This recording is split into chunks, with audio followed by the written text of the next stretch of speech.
है। तो तुमने इस कोट को सुना होगा कि first impression is the last impression. और मूवीज में भी ये बात काफी हद तक सही होती है कि कैरेक्टर्स को इंट्रोड्यूस कैसे किया गया है, उनको स्टैब्लिश कैसे किया गया है, उनके पॉजिटिव और नेगेटिव ट्रेट्स को कैसे दिखाया गया है।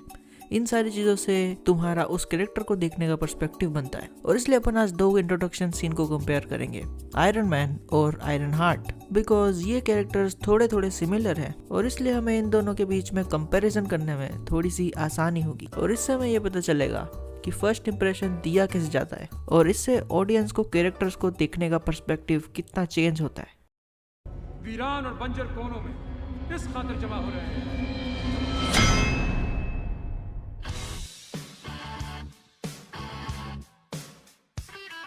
तो शुरुआत में हमें आर्मी की गाड़ियाँ दिखती है, नीचे टाइटल्स लिखे हुए आते हैं अफगानिस्तान और AC/DC का म्यूजिक बज रहा होता है। फिर हम गाड़ी के अंदर देखते हैं। गाड़ी के अंदर गाने के साउंड के अलावा कोई और साउंड नहीं है। हमें एक बंदा दिखता है जिसने अपने हाथ में एक ग्लास पकड़ा हुआ है जिसमें अल्कोहल है। एक सोल्जर उस बंदे को नर्वसली देख रहा है। इस मिस्टीरियस बंदे से गाड़ी में बैठे हुए सोल्जर्स भी डर रहे हैं, आखिर ये है कौन। तभी ये बंदा सोल्जर्स से बात करना चालू करता है, उनके साथ जोक्स मारता है और इस टेंशन को डिफ्यूज़ कर देता है। इससे हमें इस बंदे का एक ट्रेट पता चल गया कि ये सिचुएशन हैंडल करने में, टेंशन कम करने में बहुत अच्छा है। फिर एक सोल्जर इस बंदे के साथ फ़ोटो लेता है और ये बंदा ये बोलता है, Yeah, peace. I love peace. I'll be out of a job with peace.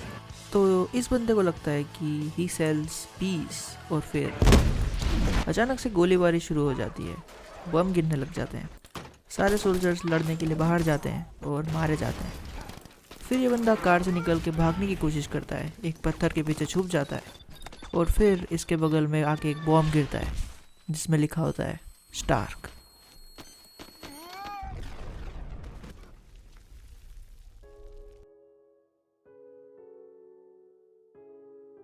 जब इसे होश आता है तो ये देखता है कि टेररिस्ट ने इसे किडनैप कर लिया है और फिर हमें अपना टाइटल स्क्रीन दिखता है, आयरन मैन।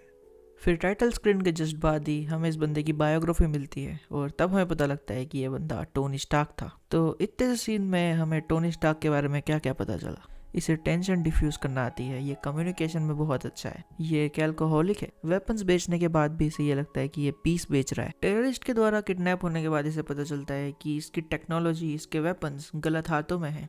ये कोई पीस नहीं फैला रहे, ये टेरर फैला रहे।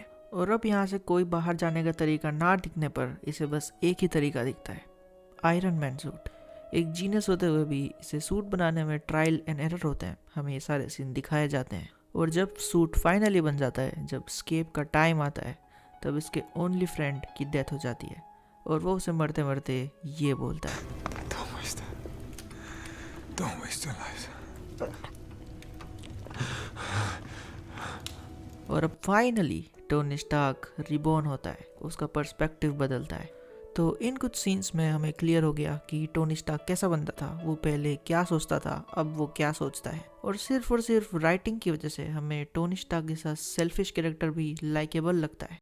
Now let's talk about iron heart. I hope तुमने वकांडा फॉरएवर देखी हो, अगर नहीं देखी है तो ये रहा स्पॉइलर। तो फॉर सम कॉन्टेक्स्ट, इसका नाम है शूरी और इसका नाम है रीरी, ठीक है। तो शूरी रीरी के पास आई है बिकॉज उसने एक ऐसी मशीन बनाई है जो वाइब्रेनियम डिटेक्ट कर सकती है और उस मशीन को CIA यूज कर रही है वाइब्रेनियम ढूंढने के लिए। और क्योंकि वाइब्रेनियम सिर्फ वकांडा और इन लोगों के पास है, इनका नाम भूल गया मैं, लेट्स से पानीपुरी। और पानीपुरी वाले नहीं चाहते कि वाइब्रेनियम किसी के हाथ लगे, तो वो रीरी को मरवाना चाहते हैं बिकॉज उसने ही मशीन बनाई है ताकि वो उसे बार बार ना बना सके। और इसलिए शूरी रीरी को बचाने आई है क्योंकि वकांडा वाले थोड़े से फॉरवर्ड है और पानीपुरी वाले एक्सट्रीमिस्ट है। तो शूरी रीरी का दरवाज़ा खटखटाती है, रीरी दरवाज़ा खोलती है, वो शूरी को पहचान जाती है और फिर उसका पहला सवाल, क्या उसे रिक्रूट किया जा रहा है? शूरी बोलती है नहीं, उसे रिक्रूट नहीं किया जा रहा। फिर शूरी रीरी को बताती है कि उस मशीन की वजह से वो वहाँ पे आई है और रीरी की जान को खतरा है एंड यू नो। और फिर रीरी बोलती है उसने वो मशीन स्कूल प्रोजेक्ट के लिए बनाई है। और उसको बनाने के पीछे का पर्पस पूछने में रीरी ये बोलती है कि उसने ये मशीन इसलिए बनाई क्योंकि उसका टीचर बोल रहा था कि ऐसी मशीन नहीं बन सकती।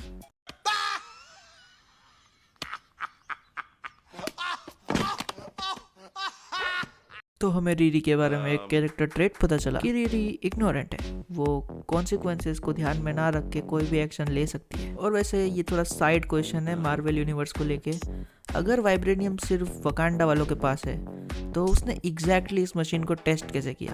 आई मीन उसके पास वाइब्रेनियम होना चाहिए ना, अगर वो वाइब्रेनियम ढूंढने वाली मशीन बना रही है तो। But what the fuck do I know. फिर शूरी से समझाती है कि सिचुएशन कितनी गंभीर है, उसकी जान को खतरा है, और ये सुन के रीरी बोलती है कि उसकी 15 मिनट में क्लास है। इससे हमें रीरी के बारे में एक और कैरेक्टर ट्रेट पता चला कि वो एक नंबर की बेवकूफ़ है। और फिर ये आती है शिट मैं इसका नाम भूल गया, लेट्स कॉल हर डोरेमोन। तो डोरेमोन आ जाती है। फिर रीरी डोरेमोन की तरफ एक स्पीकर फेंकती है, रीरी तुझे मारने के लिए पानी पूरी के लो फक इट। फिर रीरी इन दोनों को अपने गराज में ले जाती है, जहाँ मूवी हमें बताती है कि रीरी एक बहुत बड़ी जीनियस है। और फिर वहाँ पे FBI के एजेंट्स आ जाते हैं, और फिर रीरी बताती है कि उसके पास आयरन मैन का सूट है। तो डियर व्यूअर्स, क्या तुमको याद है कि आयरन मैन ने अपना सूट क्यों बनाया था? उसने अपना सूट इसलिए बनाया था क्योंकि उसकी जान को खतरा था, उसके पास और कोई ऑप्शन नहीं था, उसको टेररिस्ट ने किडनैप कर लिया था। वहाँ से बाहर निकलने का बस एक ही ऑप्शन था, वो था वो सूट। और अब मैं पूछता हूँ कि रीरी ने आयरन मैन सूट क्यों बनाया? सही जवाब, क्योंकि वो एक जीनियस है ऑफ कोर्स। और फिर FBI अंदर आ जाती है और रीरी 2 FBI ऑफिसर्स को मार देती है। लेकिन ये मूवी हमें ये बताना नहीं चाहती, क्योंकि इसके जस्ट बाद एक कूल सा म्यूजिक बजता है और रीरी ऊपर उड़ जाती है। क्या तुमको याद है कि टोनी स्टार्क ने उड़ना कैसे सीखा था? ही प्रैक्टिस्ड, बिकॉज उड़ने के लिए बैलेंस बनाना ज़रूरी है, और आयरन मैन सूट में balance banana is very hard. You can see that clearly in the first movie. But Riri को ये सब सीखने की कोई ज़रूरत नहीं, because she is a genius. और फिर रीरी आयरन मैन 1 का एक सीन रिक्रिएट करती है, जहाँ पे वो हाईएस्ट एल्टीट्यूड में जाती है। Now do you remember the scene from Iron Man 1? Tony Stark higher altitude में जाता है, then he faces the icing problem. But Riri को आइसिंग प्रॉब्लम फेस नहीं होती, because she is a genius. Even if Tony Stark का suit Riri के suit से बहुत सुपीरियर था। बस मैं और नहीं कर सकता। तो इस पूरे सीन में हमें रीरी के बारे में क्या क्या पता चला डियर व्यूअर्स? कि वो एक जीनियस है, और वो बेवकूफ़ है, और वो एक मर्डरर है, और आई मीन तुम कमेंट कर सकते हो।